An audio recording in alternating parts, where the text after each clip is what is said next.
بعد تأكد غياب الشناوي لمدة ما بين 4 ل6 شهور، وطبعا يعني مش هيلعب دوري أبطال أفريقيا، مش هيلعب دوري، يعني خلاص الموسم بتاعه يعتبر انتهى. طبعا نتمنى له الشفاء العاجل ويرجع أحسن من الأول.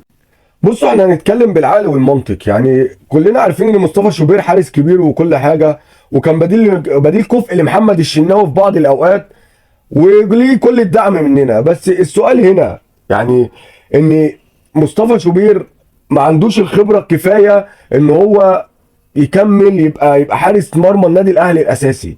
يعني ان هو يبقى حارس مرمى النادي الاهلي الاساسي دي صعبه عليه شويه. مصطفى شوبير لو راح لعب مثلا ماتش زي الوداد او الرجاء او الترجي في بلادهم، لو لعب الماتشات دي، مصطفى شوبير مش هيبقى قادر يشيل رجله من على الارض. يعني قدام جمهور الوداد وجمهور الترجي وجمهور الرجاء مش هيقدر يشيل رجله حرفيا. واحنا اول ناس هنحطه قدام المدفع ومش هنسيبه وهنقطع فيه. يعني مش هنسيبه وهو لسه لاعب صغير قدامه.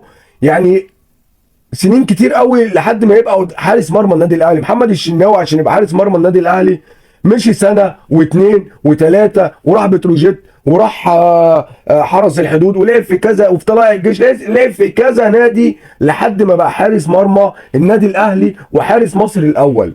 فمش هنيجي في يوم وليله هنجيب مصطفى شوبير اللي عنده لسه 23 24 سنه نقول له تعالى انت بقيت حارس مرمى النادي الاهلي ولازم تقف ماتشات الرجاء والترجي والنجم والوداد، كل الماتشات الصعبه. طب خلينا متفقين ان مصطفى مثلا هيتألق وهيبقى حارس مرمى النادي الاهلي الاول. طب لا قدر الله لو مصطفى شوبير اتصاب، مين الحارس البديل لمصطفى شوبير؟ هل مصطفى مخلوف؟ هل حمزه علاء؟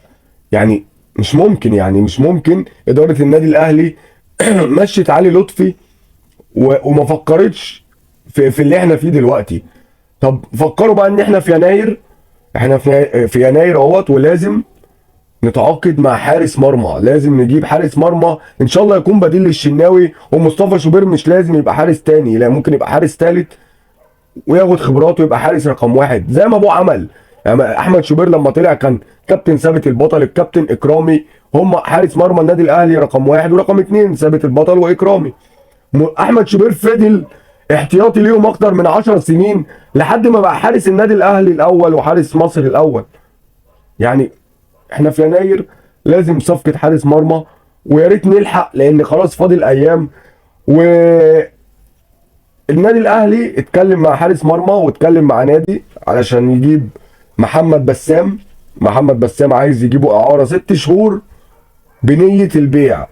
محمد بسام عنده 43 33 34 سنة، حارس عنده خبرات.